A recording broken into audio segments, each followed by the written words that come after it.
Bismillahirrahmanirrahim. Assalamualaikum warahmatullahi wabarakatuh. Innal hamdalillahi nahmaduhu wa nasta'inuhu wa nastaghfiruh wa na'udzu billahi min syururi anfusina wa min sayyiati a'malina may yahdihillahu fala mudilla lahu wa may yudlil fala hadiyalah. Asyhadu an la ilaha illallah wahdahu la syarikalah wa asyhadu anna Muhammadan abduhu wa rasuluh. Allahumma shalli wa sallim ala nabiyyina Muhammadin wa ala alihi washabihi wa man tabi'ahum bi ihsanin ila yaumil wa ba'd. Ayyuhal ikhwah, assalamualaikum. Kalau pada kesempatan kali ini kita akan sedikit membahas pertanyaan yang sudah masuk. Untuk perjelas, maka Ana buat video, insyaallah mudah-mudahan bermanfaat. Pertanyaannya di sini adalah bagaimana sebenarnya hukum tawasul. Tentang tawasul. Karena ini banyak yang jadi polemik ya, menjadi permasalahan di antara kaum muslimin. Ini akan kita bahas, yang mudah-mudahan yang sedikit ini bisa bermanfaat. Pembahasan pertama, kita tinjau dulu pengertian tawasul. Nah, hal ini agar meluruskan pemahaman kita tentang tawasul, pengertian tawasul. Jadi tidak hanya mendengar apa itu tawasul, nggak tahu. Jadi kita perjelas dulu. Tawasul secara bahasa artinya mendekatkan diri. Jadi tawasul secara istilah artinya apa? Mendekatkan diri kepada Allah dengan melaksanakan ketaatan kepadanya, beribadah kepadanya, mengikuti petunjuk Rasulnya, dan mengamalkan seluruh amalan yang diridhoi atau dicintainya. Ini pengertian tawasul yang benar. Ada juga pengertian tawasul yang salah, yang banyak tersebar di masyarakat. Apa namanya ini? Apa sih istilahnya tawasul sini? Kata mereka, tawasul ini mendekatkan diri kepada Allah dengan orang yang soleh atau wali yang sudah mati. Ini pengertian yang salah. Nanti kita akan bahas bagaimana perinciannya, insya Allah. Kemudian dalil tentang tawasul ini, dalil umumnya, Bapak, terkadang dalil umum ini mengecoh sebagian kaum muslimin. Maksudnya apa mengecoh? Tidak terperinci. Ya umumnya sih banyak. Misal ada dalil umumnya, ya sholat dalil umumnya ada, sholawat dalil umumnya ada, ya. Tapi secara terperincinya, secara praktek di lapangannya, ini perlu juga ada tinjauannya. Dalil umum tentang tawasul di sini Allah Ta'ala berfirman di surat Al-Maidah ayat 35 ya. Auzubillahi minasyaitonirrajim. Ya ayyuhalladzina amanu. Hei orang yang beriman, ittaqullah, bertakwalah kalian kepada Allah, wabtagu ilaihil wasilah. Cari oleh kalian al-wasilah. Untuk mendekatkan diri kepada Allah, al-wasilah itu jalan-jalan. Jalan-jalan untuk mendekatkan diri kepada Allah. Wajahidu, dan berjihadlah ya, fi sabilihi, di jalannya, la'allakum tuflihun, semoga kalian beruntung. Ini surat Al-Maidah ayat 35, dalil umum tentang adanya syariat kita bertawasul. Cuman perinciannya bagaimana? Nah, kita dilihat ya di sini bagaimana sih sebenarnya hukum tawasul. Nah, di sini para ulama menjelaskan kepada kita, tawasul ini ada dua macam ya. Pertama, tawasul yang disyariatkan, yang masyru'. Yang kedua, tawasul yang terlarang, yang dilarang. Tawasul yang disyariatkan atau dianjurkan, nanti ada pembahasannya apa saja sih, bagaimana sih. Nah, yang terlarang ini ada dua macam. Ada yang bid'ah, ada yang syirik. Ada yang bid'ah, yang syirik. Jadi kalau terkadang para ulama membagi tawasul itu ada tiga. Ada yang masyru', ada yang bid'ah, ada yang syirik. Boleh seperti itu. Atau seperti ini boleh juga. Tidak mengurangi esensi atau tidak mengurangi kandungan. Kita bahas satu-satu di sini. Tawasul yang disyariatkan ada tiga macam. Jadi ada 3 poin, 3 hal, 3 jenis tawasul yang disyariatkan. Pertama, tawasul dengan asmaul husna. Yang kedua, tawasul dengan amal soleh kita. Yang ketiga, tawasul dengan minta doa dari orang yang masih hidup dan hadir di dekat kita. Jadi tawasul memang tidak semua terlarang. Ya. Jangan pernah katakan lagi itu anti tawasul. Jadi tawasul itu ada yang diperbolehkan, ada yang tidak diperbolehkan. Seperti halnya tadi dijelaskan di sini, ada yang masyru', ada yang terlarang, ada yang mamnu. Yang terlarang berarti ada 2, ada bid'ah, ada syirik. Yang diperbolehkan ini ada 3, yaitu tawasul dengan asmaul husna, tawasul dengan amal soleh kita, tawasul dengan orang yang doa orang yang masih hidup dan hadir. Kita perinci sedikit-sedikit ya. Nah, ini tawasul dengan asmaul husna, bagaimana konsekuensinya atau penjelasannya? yaitu kita berdoa kepada Allah dengan menyebut nama-nama dan sifat-sifat Allah yang indah, yang mulia, sesuai dengan karakter doa kita. Misalkan, ya Ghafur, ya Rohim, ini saat kita minta ampun. Ya Ghafur, wahai zat yang mengampun, maha pengampun. Wahai Rohim, zat yang maha luas rahmatnya. Maka kita pakai kata ya Ghafur, ya Rohim. Ini berdoa dengan Asmaul Husna. Bertawasul dengan menyebut Asmaul Husna. Ya Aziz, ya Qayyum, gitu kan, seperti itu. Dalilnya apa? Tawasul ini diperbolehkan, dianjurkan. Dalilnya ya berdasarkan firman Allah Ta'ala surat Al-Araf ayat 180. Allah berfirman, walillahil asmaul husna fad'uhu biha. Ya, Allah SWT memiliki asmaul husna, nama-nama yang mulia, nama-nama yang baik, yang terbaik. Fad'uhu biha, maka berdoalah kepadanya dengan menyebut asmaul husna tersebut. Ini berarti dalil tentang bolehnya kita bertawasul dengan asmaul husna. Yang kedua, kan, tawasul yang masih tawasul yang diperbolehkan, yaitu tawasul dengan amal soleh kita. Tawasul dengan amal soleh kita ini bukan amal soleh orang lain, ini amal soleh kita. Dalilnya apa nih? Seperti Allah Ta'ala kabarkan, firmankan dalam surat Ali Imran. Alladzina yaquluna rabbana innana amanna. Kan? Orang-orang yang berdoa, ya Rob kami, Robbana, innana amanna, sungguhnya kami telah beriman. Ini sedang menyebutkan keimanan kepada Allah SWT. Kemudian memohon kepada Allah, faghfir lana, ampuni ya Allah, ampunilah segala dosa kami ya Allah. Ya. Faghfir lana dzunubana, wa qina adzabana, dan ya Allah, ya peliharalah kami dari siksa neraka. Ini dia sebelum memohon ampun dari dosa-dosanya, perbuatan dosa, dan sebelum berlindung dari api neraka, ya, menyebutkan dulu keimanan, amal solehnya, ya Allah, inilah keimanan kami ya Allah. Maka dengan keimanan kami ini, ampunilah dosa-dosa kami dan peliharalah kami dari siksa neraka. Itu dalil dari Al-Quran, ya, dari Al-Quran yang menunjukkan bahwa bolehnya bertawasul dengan amal soleh. Adapun dari dalam hadis, ya, ada riwayat Bukhari dan Muslim, hadisnya panjang, ya, tentang kisah 3 orang yang terjebak dalam gua. Lalu masing-masing berdoa kepada Allah dengan menyebut amal soleh yang pernah mereka lakukan.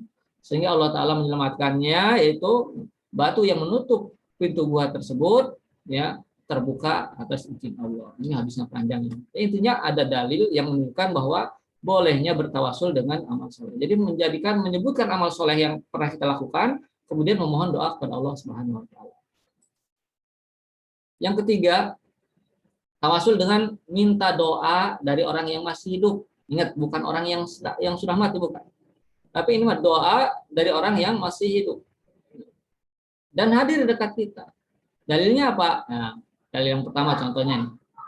Hadis yang diriwayatkan oleh Anas bin Malik, pernah berkata beliau, pernah terjadi musim kemarau pada masa Rasulullah SAW, yaitu ketika pada waktu Nabi sedang berkhutbah di hari Jumat. Tiba-tiba berdiri seorang Arab Badui, kemudian berkata, ya Rasulullah, celaka ya Rasulullah, binasa kami, musnah harta kami, telah kelaparan keluarga kami. Kemudian Rasulullah mengangkat tangannya, ya, selain berdoa kepada Allah, ya Allah turunkanlah hujan kepada kami, ya Allah. Ya Allah turunkanlah hujan kepada kami. Tidak lama kemudian turun hujan. Ini hadis riwayat Bukhari. Orang Badui meminta kepada Nabi yang masih pada waktu itu, ya, untuk berdoa kepada Allah agar Allah, ya, menghilangkan bencana yang terjadi di kaumnya. Ini Rasulullah masih hidup. Ya. Maka tawasul dengan minta doa orang yang masih hidup diperbolehkan. Kemudian dalil yang kedua, hadis yang diriwayatkan oleh Anas bin Malik bahwa Umar bin Khattab radhiyallahu anhu, ya, ketika terjadi musim paceklik, ya. Jadi pada zaman Umar bin Khattab pernah terjadi musim paceklik. Kemudian Umar bin Khattab meminta agar meminta hujan. Melalui apa? Meminta hujan pada Allah melalui Abbas bin Abdul Muttalib. Ya. Lalu berkata, ya Allah, dahulu kami bertawasul kepadamu melalui Nabi kami. Jadi Allah, dahulu kami bertawasul kepadamu, ya, dengan melalui Nabi kami. Waktu itu Nabi masih hidup. Tadi kisah tentang Badui tadi. Ya. Lalu engkau menurunkan hujan kepada kami. Sekarang ya Allah, kami mohon kepadamu melalui paman Nabi. Karena Nabi sudah meninggal, maka Umar bin Khattab mendatangi pamannya, yaitu Abbas bin Abdul Muttalib, paman Nabi Muhammad SAW. Tidak mendatangi kubur Nabi, ya.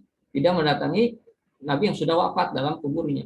Tapi mendatangi siapa? Paman Nabi, yaitu Abbas bin Abdul Muthalib. Maka berilah kami hujan.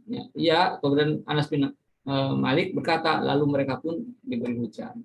Ini hadis riwayat Bukhari. Ya, ini menunjukkan bahwa bertawasul, minta didoakan oleh orang yang masih hidup itu diperbolehkan.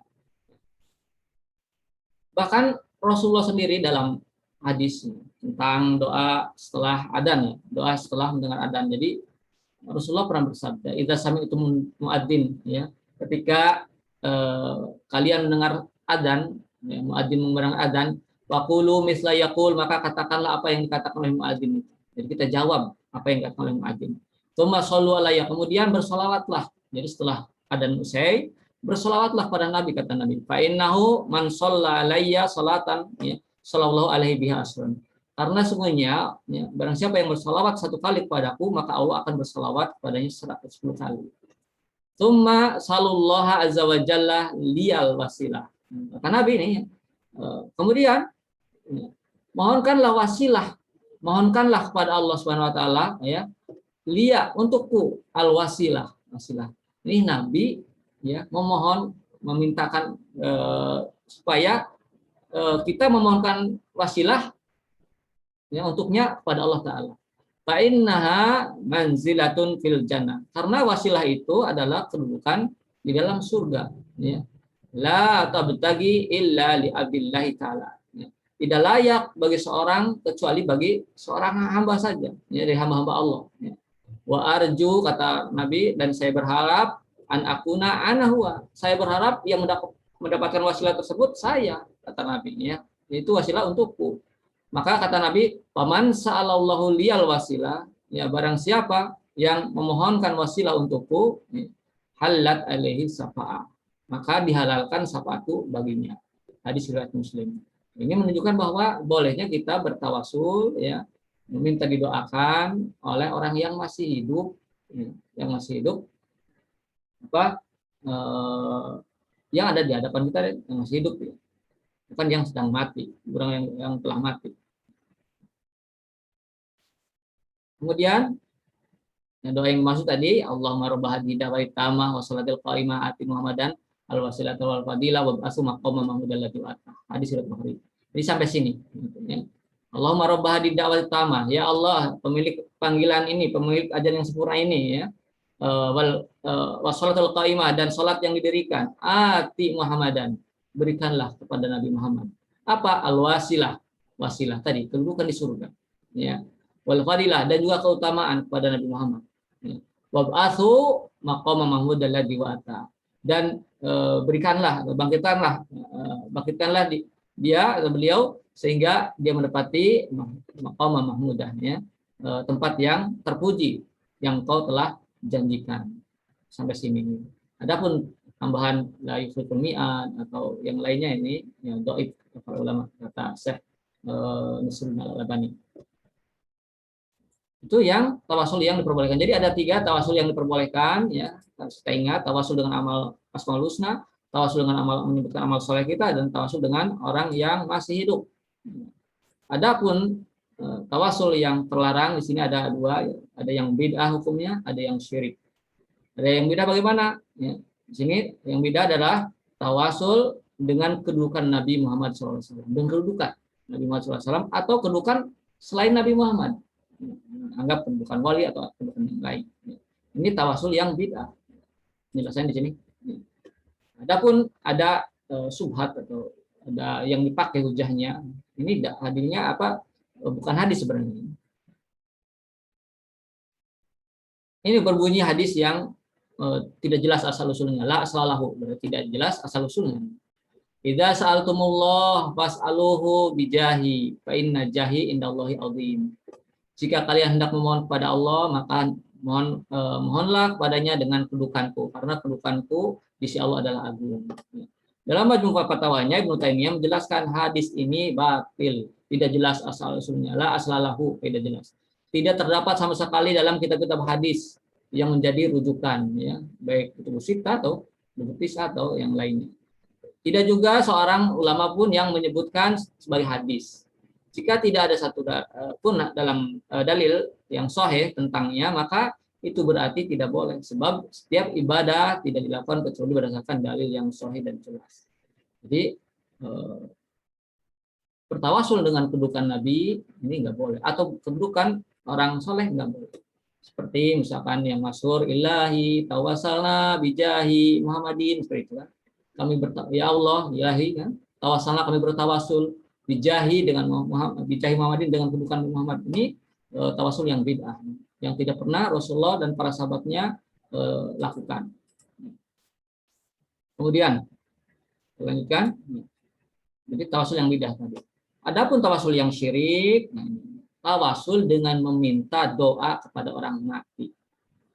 Kalau tadi kan yang bid'ah ya, tawasul dengan kedudukan orang yang soleh, kedudukan nabi misalkan, kedudukan orang seorang wali. Kalau ini mah bertawasul dengan meminta doa kepada orang mati. Orang matinya disuruh berdoa. Ini termasuk tawasul yang syirik. Kita perjelas, lihat contohnya, contoh tawasul yang dilarang. Contoh tawasul yang bid'ah tadi, dia tawasul dengan kedudukan Nabi Muhammad SAW. Contohnya ada perkataan seperti ini. Ya Allah, dengan kedudukan nabimu, ya, dengan kedudukan nabimu ini, mudahkanlah urusanku ini. Nah ini pada Allah, tapi bertawasul dengan kedudukan Nabi. Ini bid'ah. Ya, belum pernah Nabi dan para sahabatnya tidak pernah. Yusuf tadi, para sahabat tadi, Umar bin Khattab, ya, sahabat yang mulia, beliau tidak menyebutkan Nabi atau kedudukan Nabi, tidak, tapi datang ke Abbas, pamannya Nabi Muhammad SAW. Padahal waktu itu di Madinah. Ya. Ini menunjukkan bahwa ya, suatu yang beda, suatu yang tidak pernah dikerjakan oleh para sahabat, oleh Nabi Muhammad dan para sahabat yang lainnya, yang mereka lebih tahu tentang kebenaran daripada setelahnya. Adapun tawasul yang syirik, yang dilarang syirik, ya, yaitu tawasul dengan meminta doa kepada orang mati. Ini contoh seperti ini. Ya Syekh Fulan, sampaikan permohonanku kepada Allah agar Allah memudahkan urusanku. Ini jadi meminta untuk disampaikan doanya oleh penghuni kubur. Nah ini yang tidak boleh ya. Ini yang bertentangan dengan syariat, yang yang hukumnya syirik. Ya. Karena dia setelah meminta kepada yang telah mati. Dan ini sebagaimana